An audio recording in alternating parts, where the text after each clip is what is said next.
Bueno,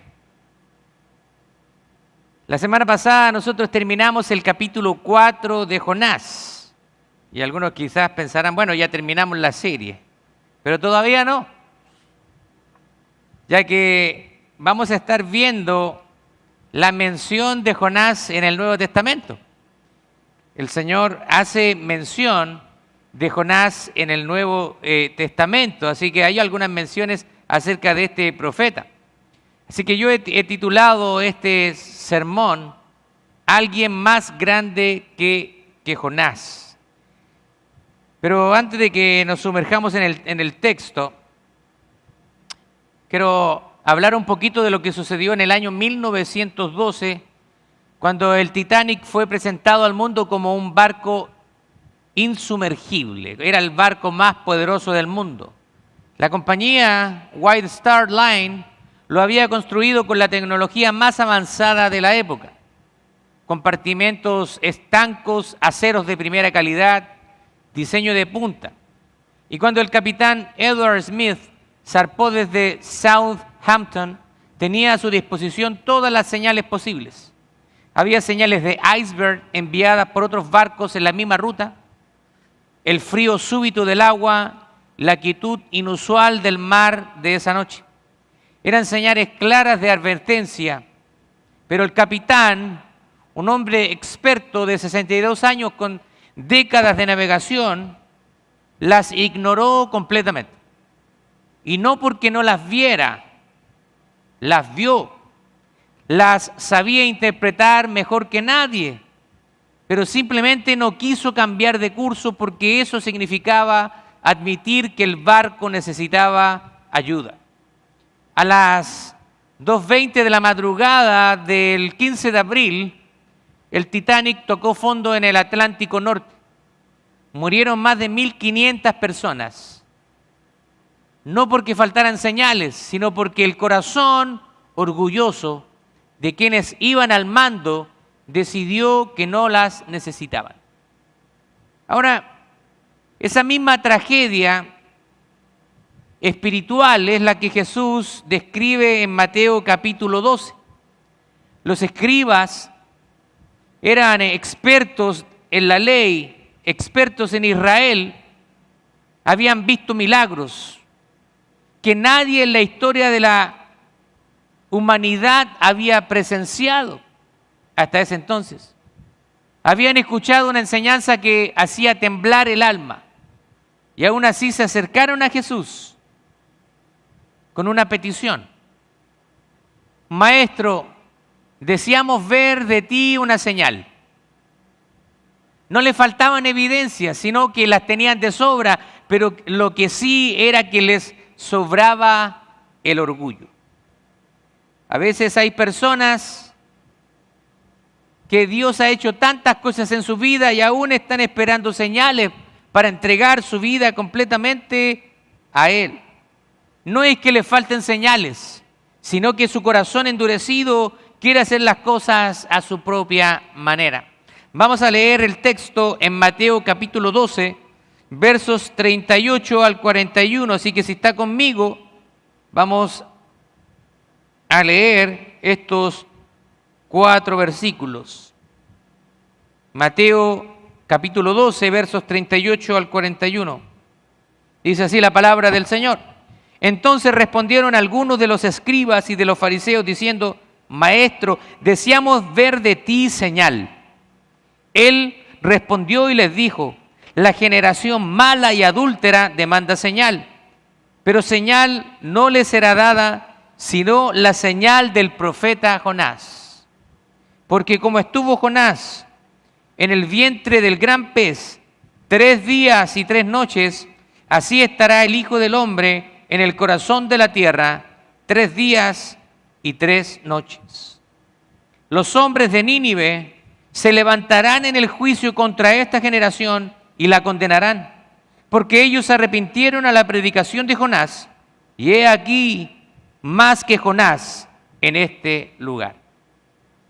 Padre, en el nombre de Jesús, tu palabra ha sido leída y yo te pido que puedas darnos, Señor, la interpretación a través de tu Espíritu Santo. Señor, trabaja en nuestros corazones, que podamos tener esa disposición para escuchar y para oír lo que tú tienes en este día para cada uno de nosotros. Te lo pido en el nombre de Jesús. Amén y amén. Tome asiento, por favor. Bueno, hemos viajado por el libro de Jonás. Vimos a un profeta que huyó de Dios, luego ser tragado por un gran pez, luego ser rescatado solo por gracia después de orar en el vientre de ese pez y enviado a predicar a la ciudad más peligrosa de su tiempo y a la ciudad donde se encontraban sus enemigos. También vimos como Nínive, una ciudad llena de paganos, enemigos de Israel, se arrodilló, se arrepintieron ante el Señor, y vimos al propio Jonás cómo se enojó porque Dios tuvo misericordia de estas personas.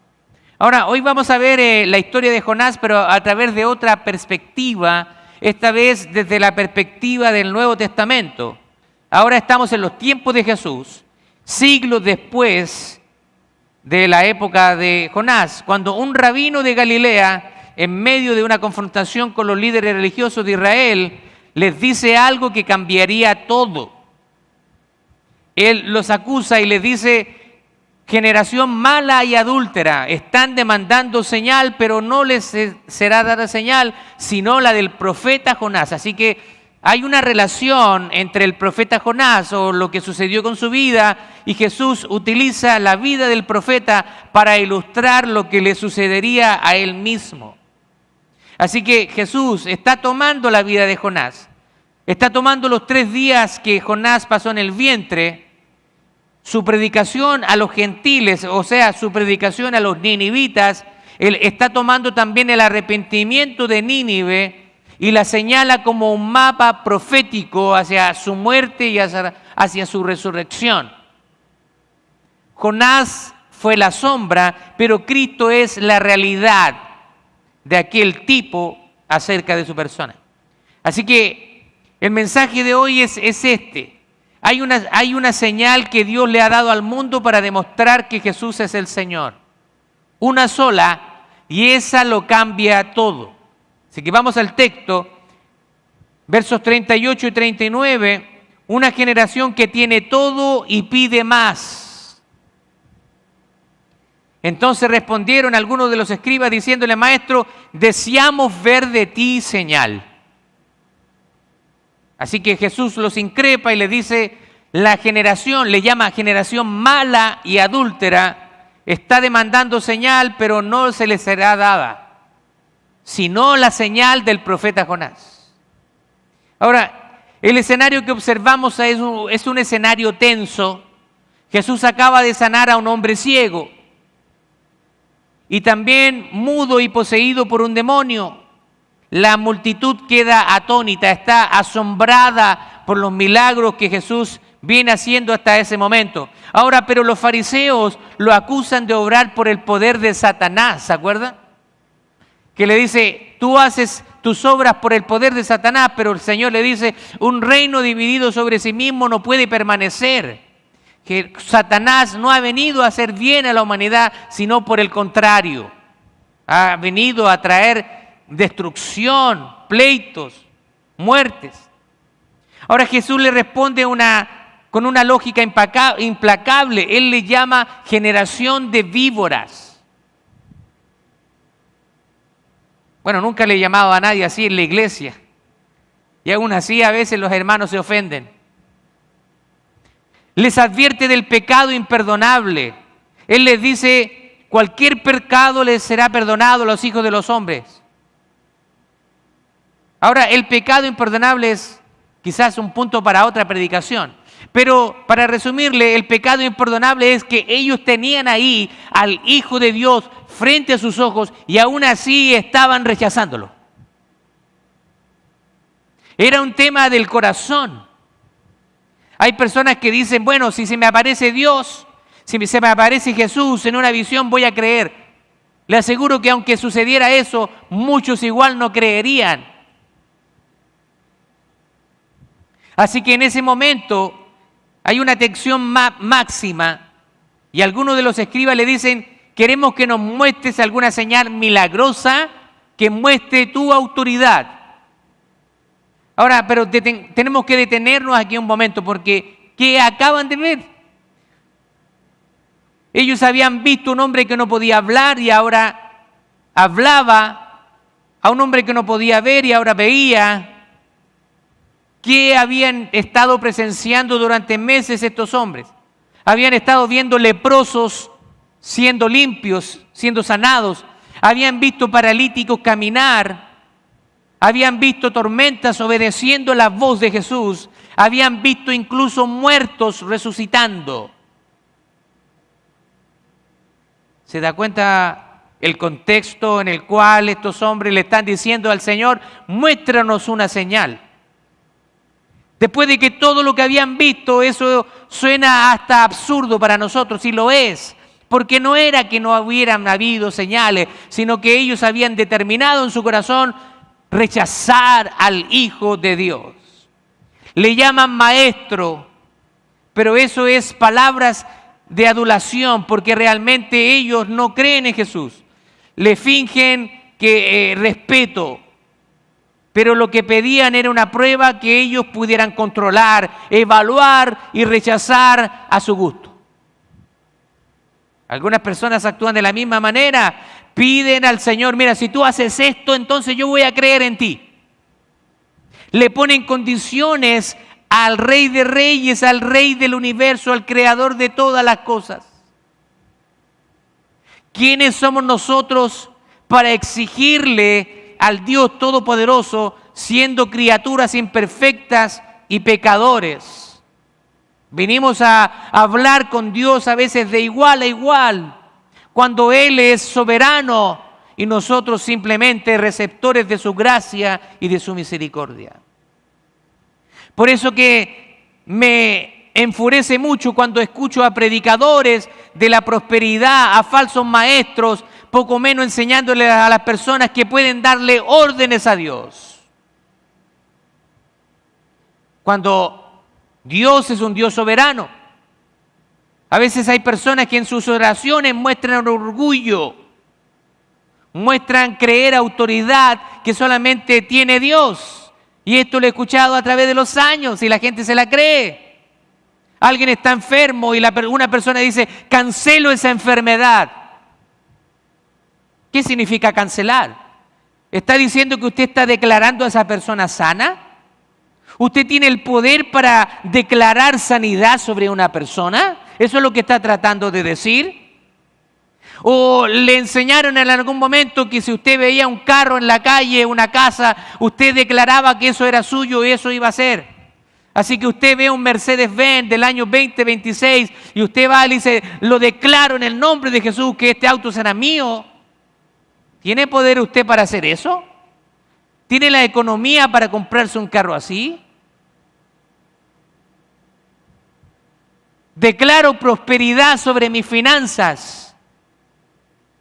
¿Usted tiene poder para declarar? Si usted dice eso, ¿usted piensa que su cuenta del banco se va a crecer por arte de magia? ¿Acaso el Señor nos ha dicho, el que no trabaje, que no coma? Y si usted quiere prosperar, entonces póngase a trabajar, póngase a ser constante en los negocios, usar estrategia, inteligencia, y entonces podrá prosperar. Nos han enseñado mal muchas veces y no creemos el cuento. ¿Sabe lo que eso es? Metafísica, es declaración positiva. Eso viene no del cristianismo, viene de la metafísica, de la brujería, donde piensan que por el hecho de declarar cosas con tu boca se vuelve en realidad falso. A mí me encantaría que fuera verdad, porque declararía tantas cosas. Declaro que en mi cuenta bancaria sean depositados 5 millones de dólares. Lo declaro. Sería bueno. Sería claro. Declaro que el día de hoy mi esposa va a andar de buen ánimo.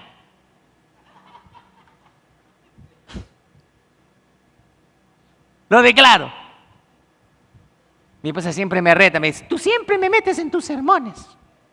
Le digo, mi amor, te amo tanto que es inevitable nombrarte en mis sermones. Así que De eso soy culpable, me tienes que perdonar.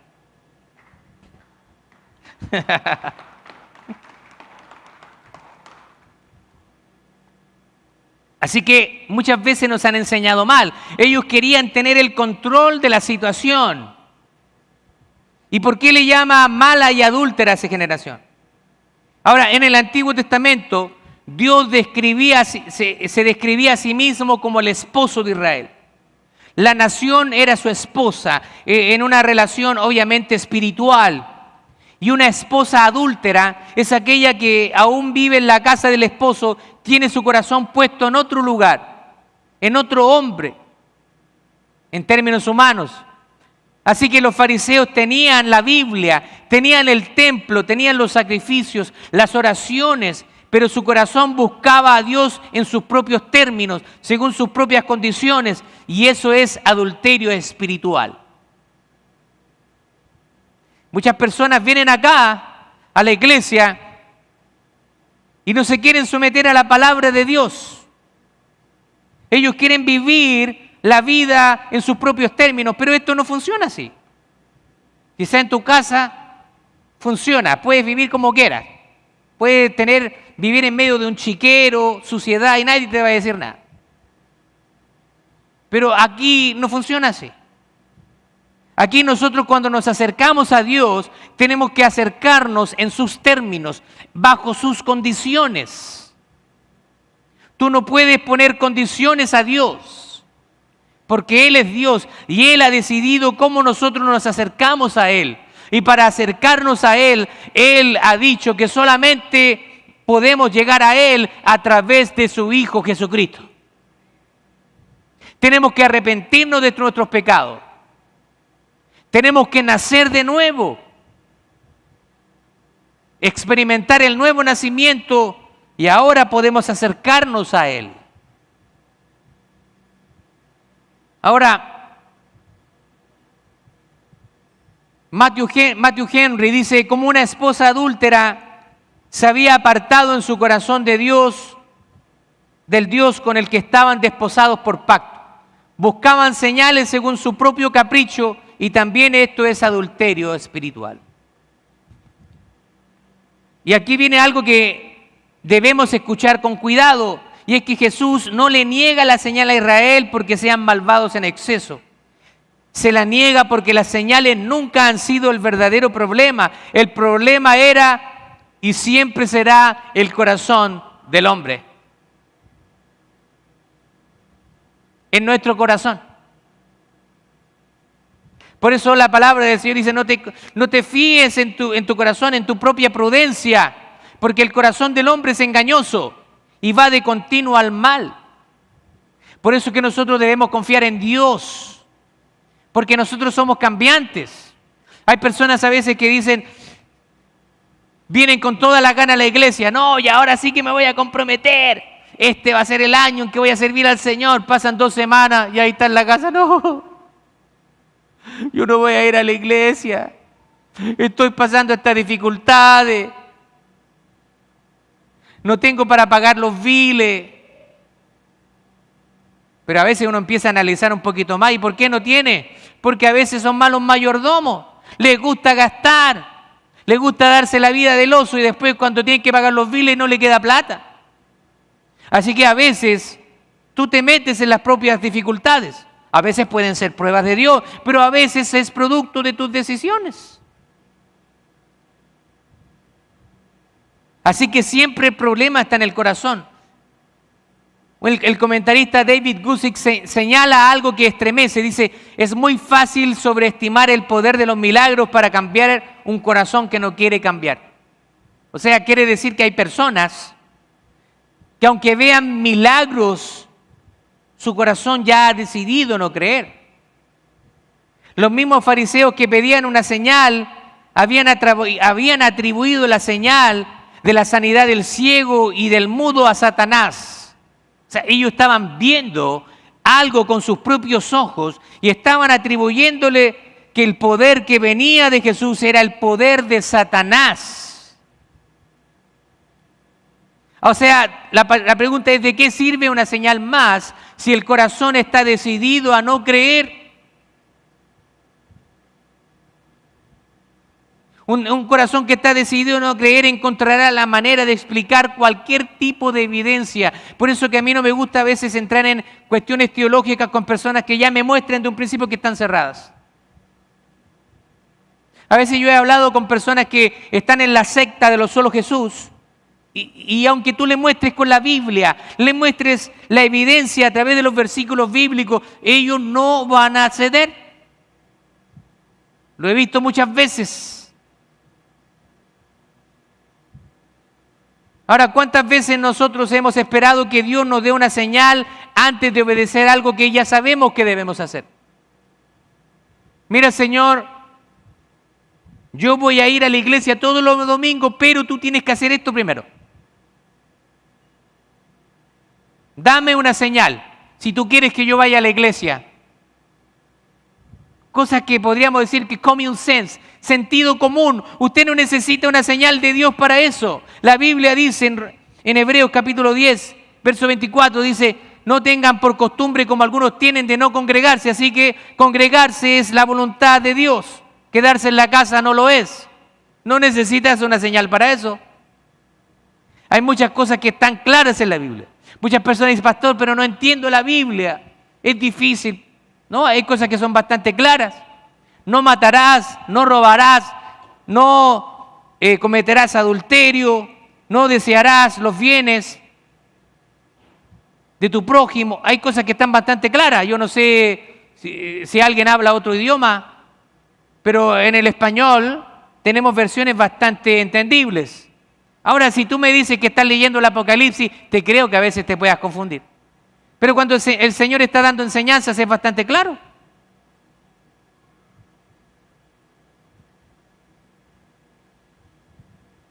¿Cuántas veces nosotros hemos pedido más confirmación cuando ya tenemos su palabra? Ya hemos visto su mano, ya hemos sentido su voz. A veces los jovencitos cuando entran en una relación de noviazgo, una relación amorosa, Señor, quiero saber si esta es la persona para mi vida. A veces es bastante sencillo darse cuenta de algo así. Primero pregúntese, ¿la persona con la cual yo estoy comenzando una relación amorosa es creyente, cree en Dios, es un cristiano devoto? Si la respuesta es no, ¿para qué seguir buscando señal?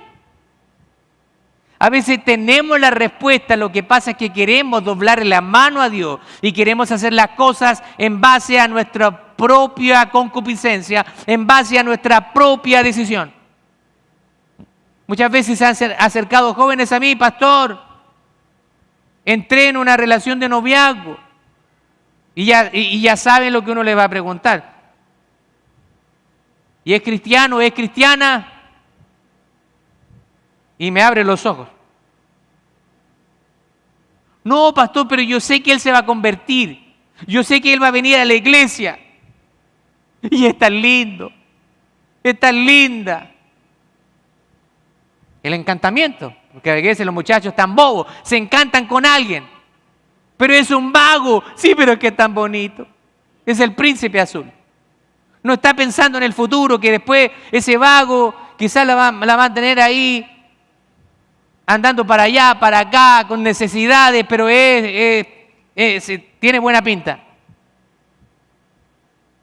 No se vive de amor. Se vive de convicciones.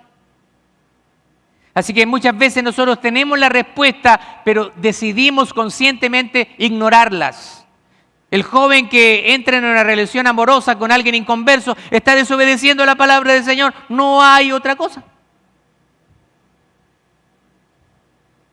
El problema no es la falta de conocimiento de señales. A veces el problema es que ya tenemos demasiado corazón propio. Queremos hacer las cosas a nuestra propia manera. Hemos tomado de antemano una decisión en nuestro corazón. Hay gente que aunque usted vaya a hablar con ellos para tratar de persuadirla, va a perder el tiempo porque esa persona está empecinada en insistir en la decisión que ha tomado. Así de sencillo.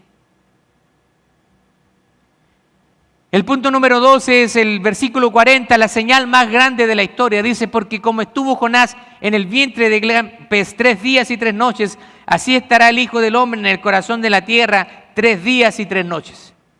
Wow, así que Jesús no les deja sin respuesta, les promete una señal, pero no la que ellos querían. No va a ser una señal como la que ustedes quieren. Va a ser bajo mis términos. Acá, en el versículo 40, es donde les promete la señal de Jonás. Ahora, con una sola oración, Jesús convierte la vida de Jonás en una profecía de su propia muerte y de su propia resurrección. Veamos la tipología. Aquí hay una tipología. Jonás, en cierto modo, es tipo de Cristo. Jonás fue arrojado al mar para que otros vivieran. Ahora, los marineros tiraron a Jonás por la borda cuando la tormenta amenazaba hundir el barco, ¿se acuerda? Era inocente entre ellos, pero fue entregado para que el barco se salvara. Así, Cristo es el único inocente, fue entregado para que la humanidad no pereciera. Y como lo menciona el apóstol Pablo en 2 Corintios 5:21, al que no conoció pecado, por nosotros lo hizo pecado, para que nosotros fuésemos hechos justicia de Dios en él. Jesús cargó el pecado nuestro, no porque Él no mereciera, porque Él no pecó, pero Él cargó nuestro pecado en su vida. Ahora Jonás descendió al vientre del pez. En el versículo 2 del capítulo 2 de Jonás, dice que clamó desde el seno del Seol. El vientre del pez no era solo un estómago del animal, para Jonás era como la muerte misma, porque el Seol era un término que se usaba para definir la muerte. En cierto modo, ya sea literal o metafórico, Jonás estaba muerto, estuvo muerto 3 días. Así que Cristo no solo murió, sino que descendió al corazón de la tierra, tomó en serio la muerte, no fingió morir, sino que la experimentó en sí mismo. Cristo verdaderamente murió. Ahora Jonás salió al tercer día, el gran pez lo vomitió en tierra seca, la misma palabra que describe su liberación, resurrección desde las profundidades, es la que Jesús aplica a sí mismo. Como Jonás estuvo, así estará el Hijo del Hombre. Así que no hay símil, algo más claro en todo el Evangelio. También Jonás fue enviado a los gentiles después de su liberación. El primer destino de Jonás era el mar y el segundo fue Nínive, una ciudad gentil. Así Cristo, después de la resurrección, envió a sus discípulos y les dice: vayan y hagan discípulos a todas las naciones. Así que la resurrección inaugura una misión universal. Aunque ellos comenzaron en Jerusalén, en Judea, en Samaria, pero también la voluntad de Dios era hasta lo último de la tierra. Así que la misión de Jesús comenzó local, pero era una misión global, universal, para todo el mundo. Ahora, la señal que lo confirma todo.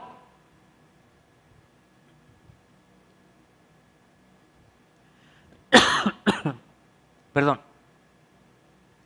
El apóstol Pablo, años más tarde, dirá lo que Jesús está diciendo aquí de una manera implícita. Primera de Corintios 15:17 dice: y si Cristo no resucitó, vuestra fe es vana, aún estáis en vuestros pecados. El cristianismo todo el cristianismo se basa en la resurrección de Cristo. En la resurrección de Cristo. Nadie más en cualquier otra religión puede reclamar lo que Cristo reclama. Buda está muerto. Mahoma está muerto. El falso profeta musulmán está muerto. Joseph Smith, el fundador de la iglesia mormona, está muerto.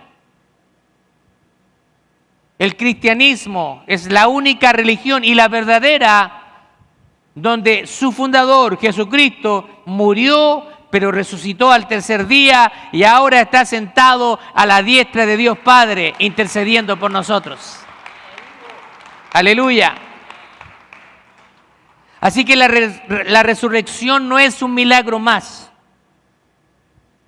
Es el milagro que valida todo lo demás. Todo lo que hizo Cristo, comparado con su resurrección. La resurrección es el milagro más asombroso de toda la historia de la humanidad. Es la firma de Dios al pie del Evangelio. Si Cristo no resucitó, el Sermón del Monte es una bella ilusión. El Padre Nuestro es una poesía sin destinatario y la cruz es una tragedia sin redención.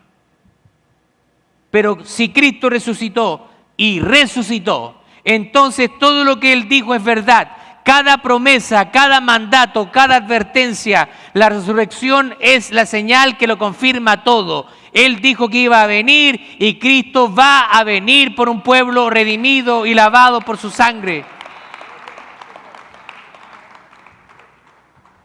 William Barclay dice lo siguiente: tú estás pidiendo una señal, yo soy la señal de Dios. Tú has fallado en reconocerme. Los ninivitas reconocieron la advertencia de Dios en Jonás. Nosotros debemos reconocer en Cristo algo incomparable y mayor.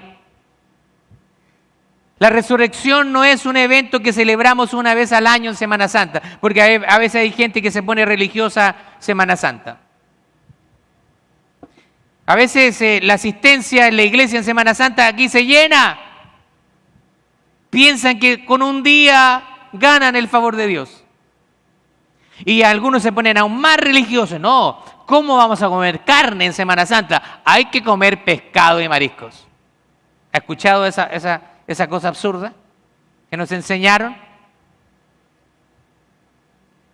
No come carne, pero anda toda la semana en la carne. El que tenga oídos para oír, que oiga. La resurrección no es un evento que celebramos, sino que es una realidad que vivimos día a día, porque como Cristo resucitó, ahora nosotros tenemos vida en Él. Cada vez que oramos, estamos orando a alguien que venció la muerte. Cada vez que predicamos las buenas nuevas de alguien que salió vivo del sepulcro, a quien la muerte no pudo retener. ¿Usted vive con esa certeza? Hay gente que no. Hay gente que piensa que Dios se encuentra en este edificio. Vienen aquí y cambian de actitud. Afuera se comportan de otra manera. Son groseros, le pegan a la esposa, andan coqueteando con mujeres, o al revés, porque ahora ya, antes siempre se acusaba al hombre, ahora da lo mismo. Ahora las mujeres están lanzadas también. Pero vienen aquí y parece como que se convierten. Vienen afuera y se dan la vuelta aquí y llegan siendo otras personas. Y hasta les cambia el vocabulario. Dios te bendiga, hermano, hermana. Aleluya, gloria a Dios, recibo esa bendición. Les cambia el vocabulario. Y afuera tienen una boquita. Ahora, ¿usted vive con esa certeza o no? Vive con la certeza que donde usted quiera que vaya, el Espíritu del Señor está con usted. La presencia de Dios que cubre todo lugar está ahí. Cuando usted está manejando, Él ve su reacción cuando alguien le sobrepasa de mala manera. Él ve todo eso. Él ve cuando usted está sacando la vuelta en el trabajo, cuando tiene que estar trabajando y se va a esconder al baño. Él está viendo eso. Él lo está viendo usted cuando usted tiene que pagar cuenta y prefiere comprarse ropa. Él está viendo todo. Él está viendo cómo usted le responde a su esposo, a su esposa. Él está viendo todo. ¿Vive con esa certeza? Hay gente que no. Hay gente que no cae a la realidad de que donde quiera que vamos la presencia de Dios está con nosotros. Versículo 41, el contraste que nos interpela más que Jonás. Los hombres de Nínive se levantarán en el juicio contra esta generación y la condenarán porque ellos se arrepintieron a la predicación de Jonás y he aquí más que Jonás en este lugar. En otras palabras, el Señor le está diciendo, aquí hay alguien más grande que Jonás. He aquí la persona mediante el cual fueron creadas todas las cosas. El principio y el fin, el alfa y el omega está aquí. Así que Jesús hace una declaración incómoda para ellos. Los ninivitas testificarán contra esta generación. Ellos consideraban, recuerden, a los ninivitas sus enemigos. Eran gente malvada y ahora dicen, esos malvados se arrepintieron. Y ustedes que tienen al Hijo de Dios aquí, no lo hacen. Ellos van a testificar contra ustedes. Imagina el impacto de esas palabras en el auditorio judío. Los ninivitas eran el enemigo de ellos histórico. Gente pagana, cruel, idólatra, pero se arrepintieron. Y Jesús les dice que en el día del juicio ellos iban a ganar el caso si estaban frente al juez. Ahora, ¿por qué ahora los ninivitas testificarían contra ellos? Porque ellos se arrepintieron con menos. Un sermón de Jonás. En 40 días Nínive será destruida. Imagínense un sermón súper simple.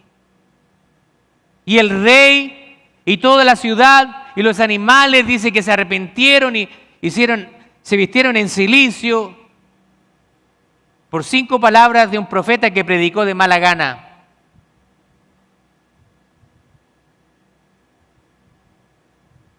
Ahora aquí hay un contraste que condena. Adam Clarke enumera 4 maneras en que Jesús supera a Jonás. Primero, en su persona. Jonás era un profeta desobediente, imperfecto, lleno de amargura. Jesús es el Hijo de Dios, eterno de Dios. Jonás era sombra y Cristo es la realidad. También Jesús supera a Jonás en su obediencia. Jonás huyó de su llamado. Cristo dijo, no se haga mi voluntad sino la tuya. Jonás predicó a regañadientes. Cristo fue voluntariamente a la cruz del Calvario. ¿Ve la diferencia de alguien que es mayor que Jonás? También Cristo es mayor que Jonás en su mensaje. Jonás predicó juicio. De aquí a 40 días Nínive será destruida. Jesús predicó salvación. Porque de tal manera amó Dios al mundo que ha dado a su Hijo unigénito para que todo aquel que en Él cree no se pierda, mas tenga vida eterna.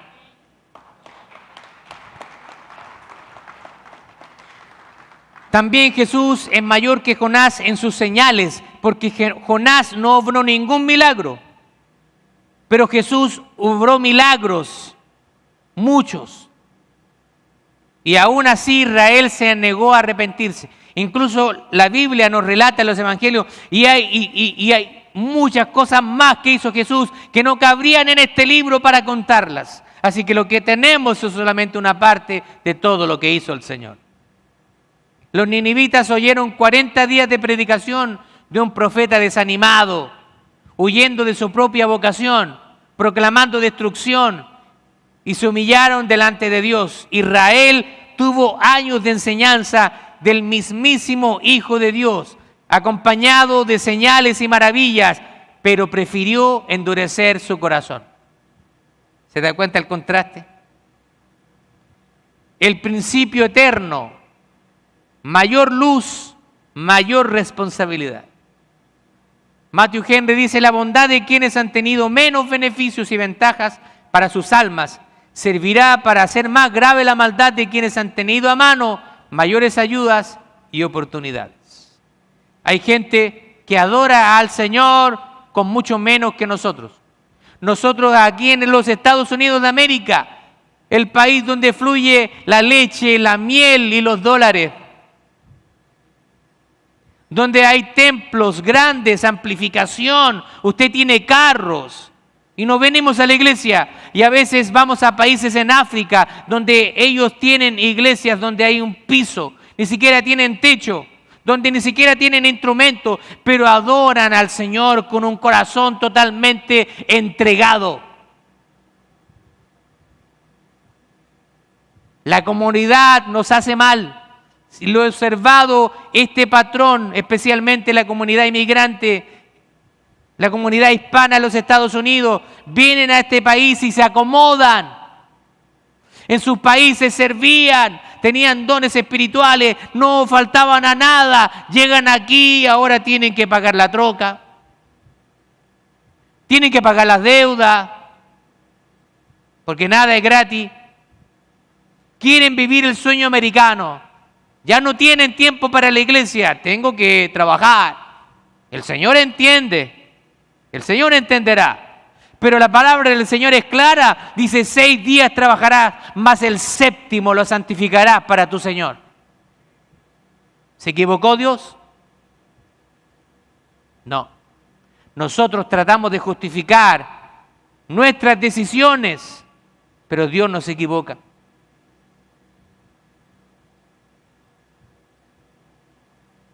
Este principio no es solamente para Israel del siglo I, también es para nosotros. Vivimos en una época con más acceso a la Biblia que en cualquier generación. Usted va a la librería, encuentra Biblias por doquier. En Amazon usted encuentra Biblias por doquier en español. Varias traducciones diferentes. Incluso en su teléfono usted tiene acceso a decenas de traducciones en español en diferentes idiomas. Tenemos la escritura en el idioma que hablamos, lo tenemos en nuestros teléfonos.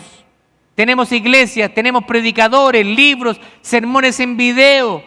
Somos la generación más iluminada de la historia, con más acceso a la información.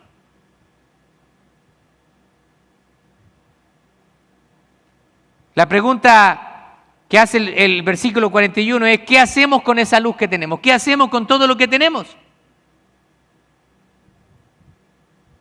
Quiero contarle una anécdota. Hace unos años atrás yo me encontraba en Chile y allá yo veía que muchos pastores no tenían la posibilidad de tener estudios teológicos. A veces podía ser por diferentes razones. Quizás no podían ir a pagar estudios teológicos, o quizás a veces el tiempo del trabajo.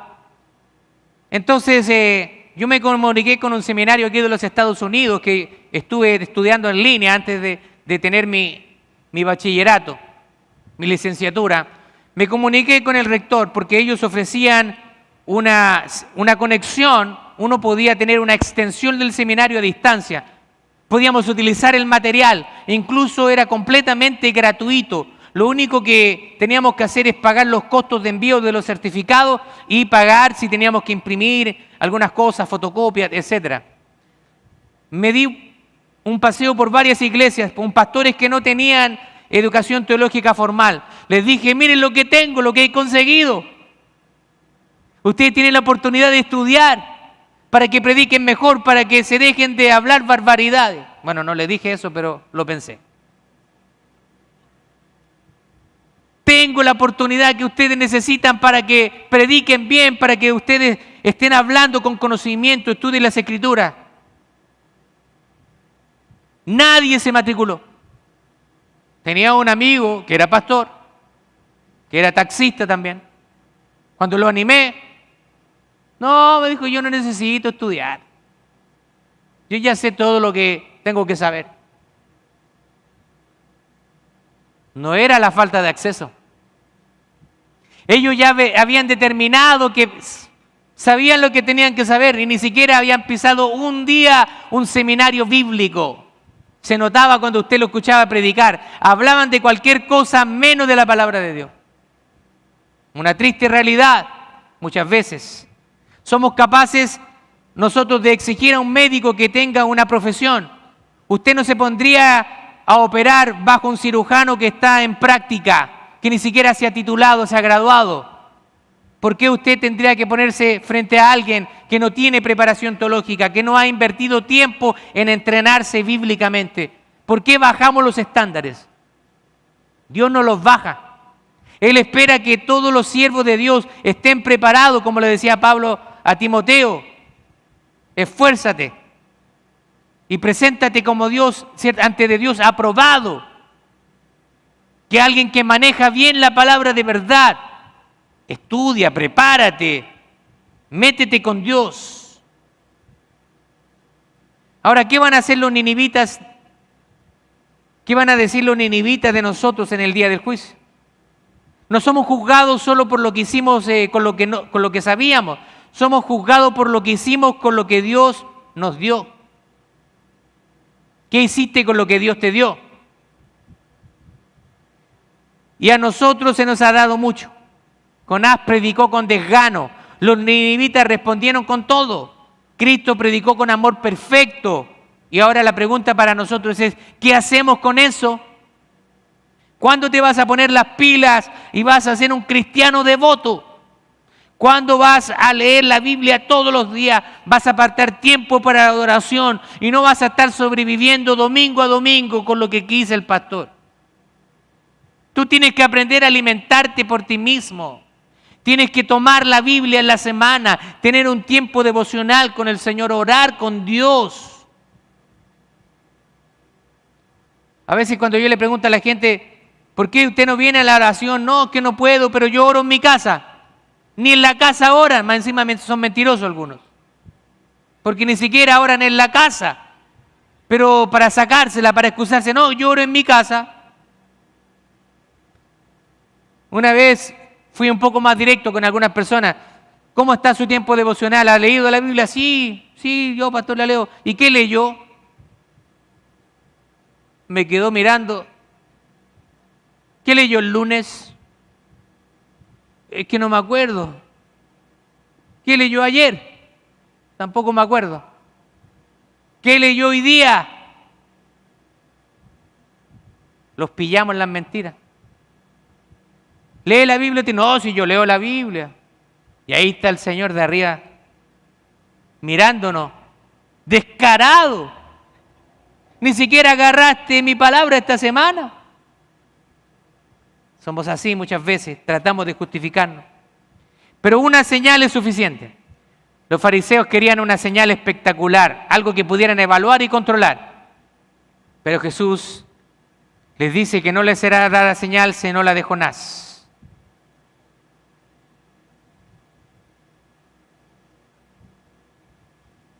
Ahora, nosotros tenemos la señal, la resurrección de Cristo. ¿Qué vamos a hacer con ella? Esta tarde hay 3 tipos de personas aquí. Los que todavía no han creído, la señal ya llegó y no va a venir otra mayor que esa. Los que creyeron, pero el corazón se ha endurecido. Hay gente que ha creído en Cristo. La invitación es a volver a la cruz y la tumba vacía, que no es señal para principiantes, sino para toda la vida. Hay gente que son como los diferentes tipos de tierra que describió el Señor. Llega la semilla y a veces se ahoga, los afanes de la vida lo ahogan y se van.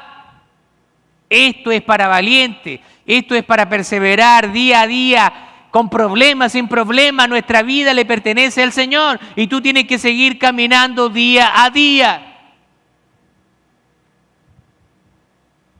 Y los que están listos para responder hoy. Los ninivitas no esperaron que Jonás terminara de hablar, sino que ese mismo día se arrepintieron. Y Dios perdonó a esa ciudad y los perdonó de la destrucción inminente. Romanos 10:9 dice, si confesares con tu boca que Jesús es el Señor y creyeres en tu corazón que Dios le levantó de los muertos, serás salvo. ¿Hay alguien que necesite entregarle su vida al Señor? Este es el día. No esperes alguna señal milagrosa.